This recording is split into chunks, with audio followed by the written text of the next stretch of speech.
भाई सच बोलो ना, आज के टाइम पर लोग ना पीसी बिल्ड करवाने के टाइम पर ना आधी नॉलेज लेके चलते हैं और उन्हें ये आधी नॉलेज आती कहाँ से है भाई, यूट्यूब शॉर्ट्स और रैंडम किसी से भी एडवाइस ले लेना पीसी बिल्डिंग के बारे में। और तीसरे नंबर पे आते हैं कि मेरे भाई ने बोला था, मेरे भैया ने बोला था, मेरे भैया के सहेली ने बोला था कि ये वाले कंपोनेंट्स अपने पीसी के लिए ले लेना जो सबसे बेस्ट है ना। यही होता है ना तुम्हारे साथ। और ये सारी चीज़ें मिला के जो है तुम्हें खाली कंफ्यूजन क्रिएट कर रही है पीसी बिल्डिंग के बारे में। वैसे दोस्तों मेरा नाम है राणा सिंह और आज के इस एपिसोड में मैं आपको ऐसे 6 मिथ बताने वाला हूँ जो डेली मैं अपने शॉप पर सुनता रहता हूँ जब कोई क्लाइंट मेरे यहाँ आता है पीसी बिल्ड करवाने के टाइम पे। सो दोस्तों ऐसे 6 मिथ कौन कौन से हैं उसके लिए वीडियो को लास्ट तक जरूर देखना। सबसे पहला और सबसे डेंजरस मिथ जो है वो है भाई बॉटलनेक कैलकुलेटर। भाई जब भी मैं पूरा पीसी बिल्ड करने के बाद उसका बॉटलनेकिंग को चेक करता हूँ तो क्लाइंट मुझसे बोलता है कि भाई ये सब तुम सॉफ्टवेयर क्यों यूज़ कर रहे हो। उसके लिए मैं तुम्हें एक वेबसाइट बताता हूँ जिसमें तुम अपने सारे कंपोनेंट्स को लिस्ट कर दोगे ना तो वहाँ पे तुम्हें पता चल जाएगा कि तुम्हारे पीसी में कितने ज़्यादा बॉटलनेकिंग आ रही है। और भाई मैं उसकी ये चीज़ सुनता हूँ और मुझे हंसी आती है। फिर मैं उसे बताता हूँ कि भाई बॉटलनेकिंग जो है वो नंबर्स का खेल नहीं होता है, गेम टू गेम चेंजर होता है। और भाई मैं उसे ये चीज़ समझाता हूँ कि बॉटलनेकिंग हम लोग इसलिए चेक करते हैं कहीं सीपीयू या फिर जीपीयू एक दूसरे पर ओवरलोड तो नहीं हो रहे हैं, दोनों का जो कॉम्बो है वो बैलेंस है ना। और बॉटलनेकिंग को चेक करने के लिए हम लोग कुछ सॉफ्टवेयर को यूज़ करते हैं, ना कि कस्टमर की बताई हुई वेबसाइट को जहाँ पर खाली नंबर शो होगा। देखो भाई बॉटलनेकिंग एक ऐसी चीज़ है जो तुम्हारे सीपीयू और जीपीयू के कॉम्बो को डिफाइन करती है। और बॉटलनेकिंग को अगर तुम्हें चेक करना है तो उसके लिए कोई वेबसाइट पे कंपोनेंट्स को डालने से तुम्हारी प्रॉपर बॉटलनेकिंग नहीं पता चलती है। उसके लिए प्रॉपर सॉफ्टवेयर्स होते हैं जिससे तुम्हारी बॉटलनेकिंग डिस्क्राइब होती है। नंबर 2 पर आता है बेंचमार्किंग। देखो भाई जब भी मैं बेंचमार्किंग करता हूँ तो मैं 1080p की गेमिंग पर करता हूँ। अब कुछ कस्टमर मुझे राय देते हैं जिनके पीसी में भले जीपीयू भी ना लगाओ और वो मुझसे कहते हैं कि तुम 1080p की गेमिंग पर बेंचमार्किंग क्यों कर रहे हो, तुम्हें तो 2K या फिर 4K में करना चाहिए। देखो भाई जो 1080p की गेमिंग की बेंचमार्किंग होती है वो तुम्हारे सीपीयू के एक्चुअल पावर को डिस्क्राइब करती है। 1080p की बेंचमार्किंग का जो लोड है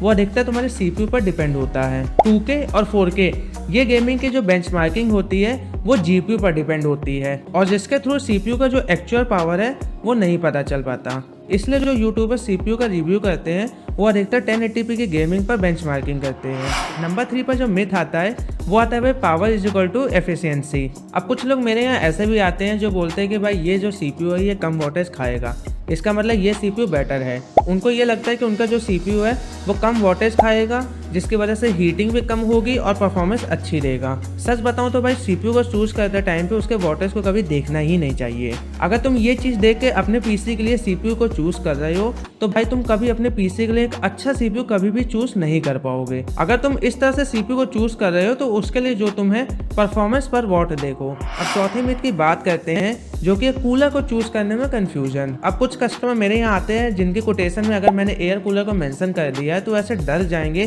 भाई ये तूने क्या मेंशन कर दिया है, एयर कूलर तो बेस्ट होता ही नहीं है, एआईओ कूलर मैंने सुना है कि काफी ज्यादा अच्छी परफॉर्मेंस देता है। और वो ज्यादा घबरा जाते हैं। मुझे ऐसा लगता है कि मैंने इसके पीसी में एयर कूलर को इंस्टॉल करके क्या गलती कर दी। देखो भाई ये चीज मैं भी कहता हूँ कि इन दोनों के कंपैरिजन में हाँ एआईओ कूलर काफी अच्छा होता है, पर कहाँ पर अच्छा होता है ये भी तो तुम जानो। अब पता लगे तुम Ryzen 5 या Intel i5 के प्रोसेसर को यूज कर रहे हो, उसके साथ तुम 10,000 12,000 का जो है एआईओ कूलर को माउंट कर दे रहे हो तो भाई उसका वहाँ पर कोई यूज ही नहीं है, क्योंकि उन प्रोसेसर की कूलिंग को मेंटेन करने के लिए air cooler more than enough होता है। अगर तुम मिड रेंज सीपीयू को यूज कर रहे हो तो उसके साथ तुम एयर कूलर को माउंट करो, भाई परफॉर्मेंस लिटरली काफी अच्छी मिलेगी। और एआईओ कूलर को तुम वहां पर माउंट करो जहां पर तुम के सीरीज के प्रोसेसर को यूज कर रहे हो या फिर इंटेल i9 या फिर Ryzen 9 जैसे प्रोसेसर को यूज कर रहे हो और जहां पर तुम्हें काफी घंटों तक की रेंडरिंग या फिर पीसी को यूज करना है। और अगर तुम्हें अपने पीसी को एक एस्थेटिक लुक देना है तो भाई बात ही दूसरी है।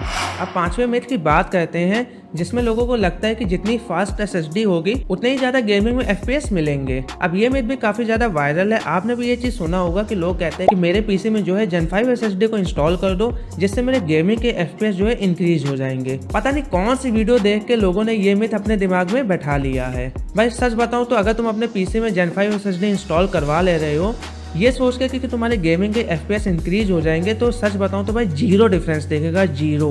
भाई जितनी फास्ट एसएसडी को तुम अपने पीसी में इंस्टॉल करोगे उससे क्या होगा, तुम्हारे विंडोज़ का जो बूट टाइम है वो फास्ट हो जाएगा और ज़्यादा से ज़्यादा जो तुम्हारे गेमिंग का लोडिंग टाइम है वो भी फास्ट हो जाएगा। भाई एफपीएस जो है तुम्हारी एसएसडी नहीं बल्कि सीपीयू और जीपीयू डिस्क्राइब करता है। चाहे तुम Gen 3 SSD ले लो, Gen 4 ले लो या फिर Gen 5, उससे कोई भी FPS का लेना देना है ही नहीं। तो भाई पैसे वेस्ट मत करो, अगर तुम्हें FPS ही चाहिए तो अपने CPU या फिर GPU पर इन्वेस्ट कर लो। मिथ नंबर 6 की बात करें तो कुछ लोगों को ऐसा लगता है कि गेमिंग के लिए जो है CPU मैटर ही नहीं करता है बल्कि GPU करता है। भाई सच बताऊं तो ये अधूरा ज्ञान जो है तुम्हारे PC को पूरा किल कर देगा। अगर तुमने अपने PC में CPU और GPU के पेयर को सही से नहीं लगाया है तो भाई तुम्हारा PC पूरा किल होना तय है, जिससे गेमिंग तो छोड़ो तुम सही से कोई भी काम नहीं कर पाओगे।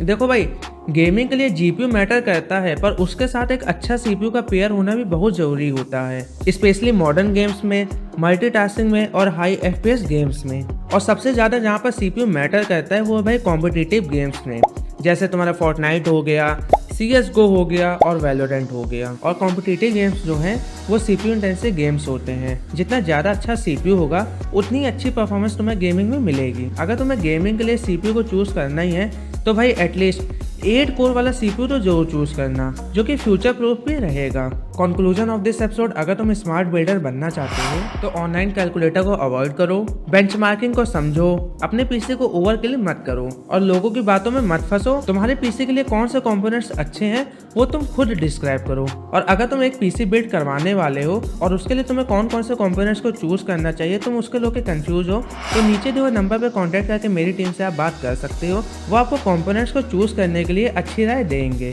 और अगर आपको अपने पीसी के लिए कंपोनेंट्स चाहिए या फिर पूरा नया पीसी चाहिए तो उसके लिए भी मेरी टीम से आप बात कर लेना। हम लोग दोस्तों पैन इंडिया पीसी शिप करते हैं और आप मेरी फर्म से भी बनवा सकते हैं। वैसे दोस्तों आपको एपिसोड कैसा लगा मुझे नीचे कमेंट बॉक्स में जो बताइएगा। आशा करता हूँ दोस्तों आपको वीडियो अच्छे लगे तो प्लीज़ वीडियो को लाइक कर देना और मेरे चैनल को भी जो सब्सक्राइब कर दीजिएगा। जल्दी मिलते हैं दोस्तों हम लोग अगले एपिसोड में। लास्ट तक वीडियो को देखने के लिए थैंक यू।